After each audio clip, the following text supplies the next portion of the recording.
और इसलिए आज मैंने निर्णय लिया है, मैं अपने पद से त्याग पत्र लेने माननीय मुख्यमंत्री जी के पास जा रहा हूं।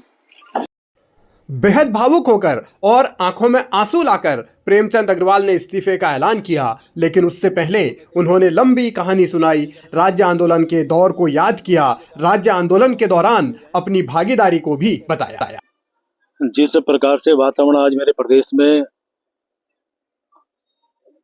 बनाया गया, और मैं तो एक आंदोलनकारी रहा हूं, मुझे बहुत कष्ट हो रहा है ये बात कहते हुए कि एक आंदोलनकारी को जब हम लोग कहा करते थे कि आज दो, अभी दो, उत्तराखंड राज्य दो, चाहे जो मजबूरी हो, मांग हमारी पूरी हो, तो धन्यवाद तो उस शख्स का करूंगा जिन्होंने उत्तराखंड राज्य बनाया, माननीय अटल बिहारी वाजपेयी जी का।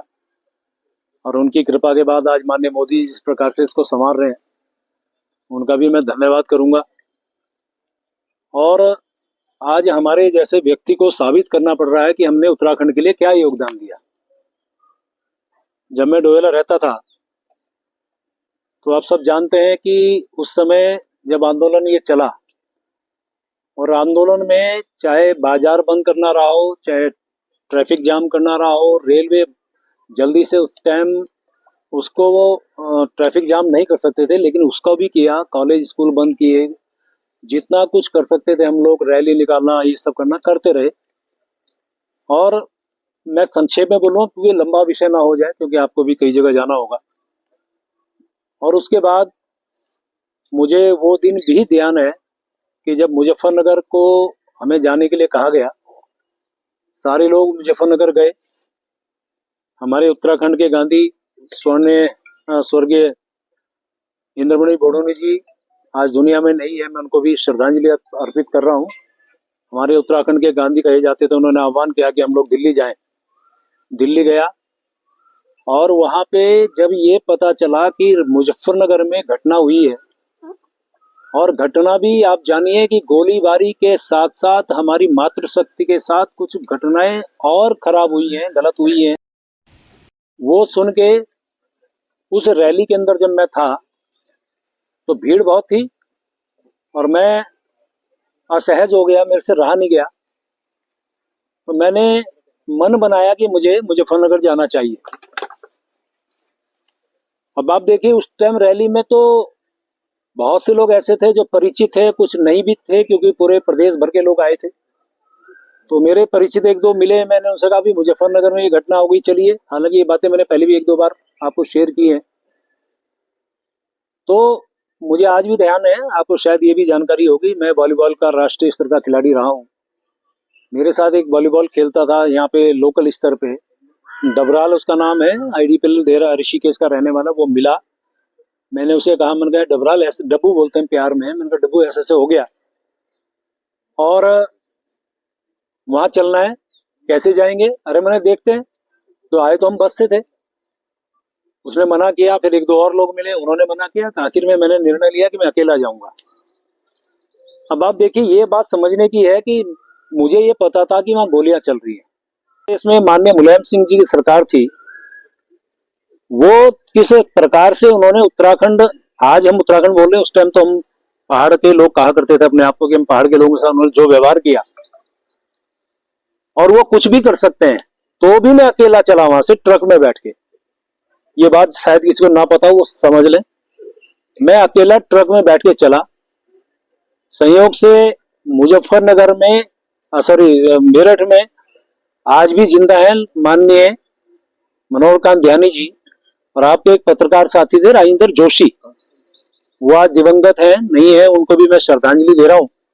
वो एक वैन में कहीं से आ रहे थे, तो मैंने कहा भी तुम कहाँ जा रहे हो? ऋषिकेश जा रहे। मैं उतरा, उसमें बैठ गया कि मुजफ्फरनगर चलना है, सारी बातें बताई। वहां गए, वहां हालात देख के मैं बहुत अंदर से हिल गया। हमारे बहुत सारे लोग पड़े थे घायल अवस्था में, पीछे से एक आवाज आती, प्रेम अंकल। मैंने कहा देखा तो पीछे कौन है, तो आज भी वो लड़का जिंदा है, पूछ सकते हैं।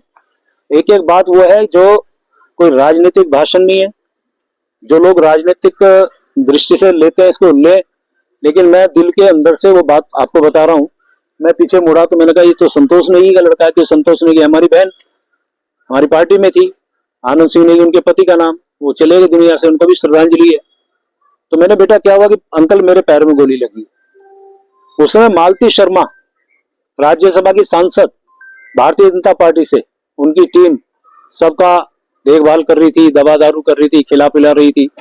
मैंने बहन को कहा, मैंने बहन ये मेरे यहाँ का कार्यकर्ता है, इसका विशेष ध्यान रखना।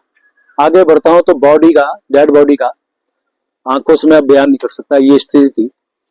वहां से जैसे कैसे हम आए रात को, फिर रायवाला, फिर वही नेपाली फार्म उतरा क्योंकि उनको रिश्के जाना था, मुझे डोवेला जाना था। वहां से जैसे कैसे डोवेला पहुंचा अगले दिन, फिर जो मंजर हुआ वो सबके जानकारी में होगा। ऐसी मैं सिर्फ बहुत संक्षेप में बता रहा हूं। ये जो मसूरी का घटना हुआ, 6 आंदोलनकारी और एक उमाकांत त्रिपाठी शायद नाम था, उस टाइम सीओ थे, उनकी भी शहादत हुई थी गोलियों से। और मैं जब पता चला तो मैं भारतीय जनता पार्टी में तब से हूं। मैं तो सब जानते हैं जन्मजात भारतीय जनता पार्टी का हूं, संघ पृष्ठभूमि का हूं। तो मोटरसाइकिल में बैठ के मैं पहुंचा था मसूरी, और वहां के बाद ये स्थिति आई कि शायद जहां तक मुझे ध्यान आ रहा है कि उस समय डीएम थे राकेश बहादुर, शायद वो मुझे बर्दाश्त नहीं कर पा रहे क्योंकि आंदोलनकारी और एक जिसे कहते हैं कि क्या भाषा बोलेंगे इसे, बहुत तेज उग्र आंदोलनकारी था मैं, और उन लोगों के निगाह में, प्रशासनिक निगाह में हम खटकते थे। सुभाष गुप्ता आपके पत्रकार साथी उस समय अमर उजाला में थे, वो आज भी है, ग्राफिकर में पूछ सकते हैं। उन्होंने मुझे कहा भाई साहब आप यहाँ से चले जाएं।